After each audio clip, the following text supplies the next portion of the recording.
താഴത്തെ എൻ്റെ ആറിടാൻ പോകുന്നത് കണ്ടപ്പോഴാട്ടോ ഞാൻ അവിടെ ആറിയിട്ട ഡ്രസ്സൊക്കെ എടുത്തു കൊടുക്കണമല്ലോ എന്ന് വിചാരിച്ച് ഞാൻ വേഗം ഓടി കയറി ഡ്രസ്സ് ആറിയിട്ടൊക്കെ എടുത്തു കൊടുത്തു. കാരണം അവരായാലാണ് അവർ കെട്ടിയതാണല്ലോ, അപ്പോൾ അവർക്ക് ഇടാൻ എന്നോട് പറഞ്ഞു കുഴപ്പമില്ല, അവിടെ വെച്ചോ പ്രശ്നമില്ല എന്ന് പറഞ്ഞു. സാരല്ലേ എടുക്കാനുള്ളതെന്ന് പറഞ്ഞു എടുത്ത് നേരെ താഴേക്ക് വന്നു. മീൻ കിട്ടിയിട്ടുണ്ടായിരുന്നു. ഇതിനി എന്ത് ചെയ്യുന്ന ആലോചിക്കുമ്പോഴാണ് കുറച്ച് പൊരിച്ചേക്കാമെന്ന് വിചാരിച്ച്.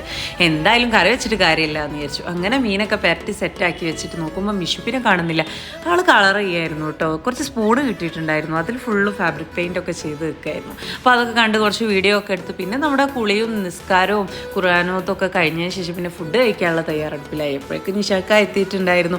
എല്ലാവർക്കും പ്ലേറ്റൊക്കെ സെറ്റാക്കി കഴിഞ്ഞ ശേഷം ഇവൽ എന്നെ സെർവ് ചെയ്ത് കൊടുക്കുക കേട്ടോ. എന്താണെന്ന് വെച്ചാൽ ഹൈസക്ക് നിഷാക്ക എന്നെ എടുത്ത് കൊടുക്കണം, എന്നാലേ കഴിക്കുള്ളൂ. അപ്പോൾ അങ്ങനെ ചില നിർബന്ധങ്ങളൊക്കെ ഇപ്പോൾ തുടങ്ങിയിട്ടുണ്ട്. അപ്പോൾ പിന്നെ മിഷൂപ്പിക്കും അത് നിർബന്ധം തന്നെ, ഇപ്പം എന്നെ ഇട്ട് കൊടുക്കണം. അങ്ങനെ എല്ലാവരും കൂടി ഇരുന്ന് ഫുഡൊക്കെ കഴിച്ച് നല്ല ഹാപ്പി ആയിട്ട് കുറച്ച് നേരം സംസാരിച്ചൊക്കെ ഇരുന്ന് നിഷാക്ക പിന്നെ വേഗം ഷോപ്പിൽ